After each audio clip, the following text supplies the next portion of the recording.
Bismillah Rahman Rahim. Chairman Nikkei Corporation, Excellencies, distinguished guests, ladies and gentlemen. I'm honored to speak to you at the 26th Conference on the Future of Asia. Asia is home to half of the world's population. Asia's future is the world's future. This is where the most dynamic economic growth, social change, technological advances, and human development have taken place in the last 50 years. This is where the course of history will be decided in the 21st century. Today, Asia and the world are at an important juncture. We confront unprecedented challenges, but we also have exciting opportunities to advance progress and prosperity. Our first priority at present is to confront and conquer the COVID-19 pandemic. This virus has created the worst global health, economic, and social crisis in the past 100 years. It has infected hundreds of millions, killed over 3 million people, reversed economic growth, enlarged poverty, and worst of all, created huge unemployment. Unless fully contained, it could create social chaos and threaten peace and security in Asia and elsewhere in the world. No one will be safe, unfortunately, until everyone is safe. We must act collectively to ensure that the COVID vaccines are made available to everyone, everywhere, and as soon as possible. The vaccines supply and distribution must be immediately expanded. Patent rights waived. Production ramped up, including in the developing world, and the COVAX facility fully extended and funded. The virus has had the most severe impact on the poorest countries, but not just the poorest countries, the poor in all the countries. It is essential to provide low-income countries and others in financial distress with fiscal space and liquidity to respond to the impact of the pandemic and revive economic growth and preserve social stability. I had proposed a 5-point agenda for debt relief, SDR creation and reallocation, larger concessional finance, fulfillment of climate finance commitments, and an end to illicit financial flows from developing countries. I'm gratified that consensus is evolving on these essential actions already. I welcome the extension of G20's debt suspension initiative, the agreement to create $650 billion in new SDRs, to expend IDA funding, and to expand emergency support programs for the multilateral development banks.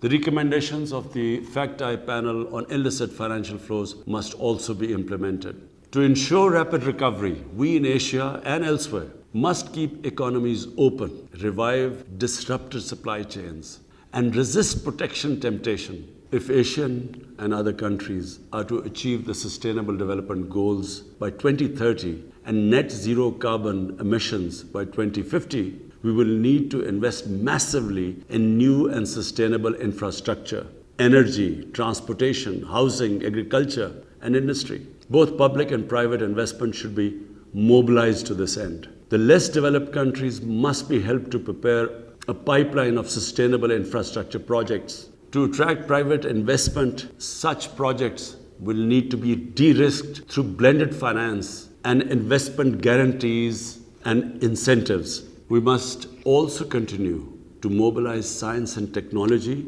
to accelerate sustainable growth through targeted research on innovations and applications required to advance the sustainable development and environmental goals. The rapid digitalization of economies is essential to ensure dynamic growth.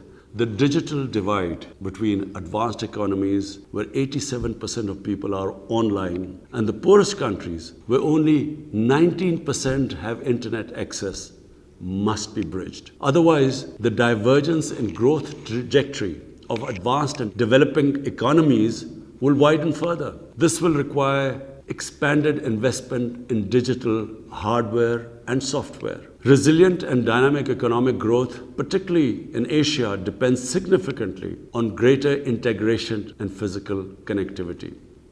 China's Belt and Road Initiative provides the important pathway to such regional integration across the Asia-Pacific region and beyond. We welcome proposals from Japan and others to support and finance quality infrastructure in Asia and elsewhere. The China-Pakistan Economic Corridor is a flagship project of the Belt and Road Initiative. It has generated economic activity, employment, and will enhance bilateral and regional trade. Pakistan has invited all friendly countries to join in investing in the several economic industrial zones being established under the CPEC umbrella. Pakistan looks towards serving as a geo-economic hub connecting the economies of Central Asia, South Asia, West Asia, and beyond.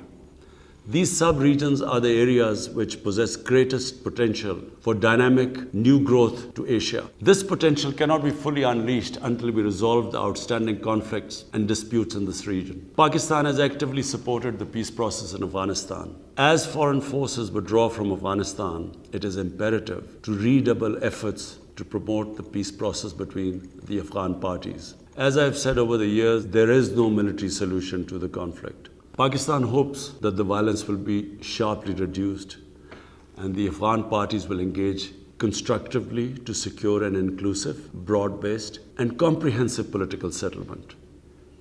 Pakistan desires peaceful, cooperative relations with all its neighbors, including India. But India must stop the human rights violations in occupied Jammu and Kashmir and revisit the unilateral measures it took on 5th August 2019.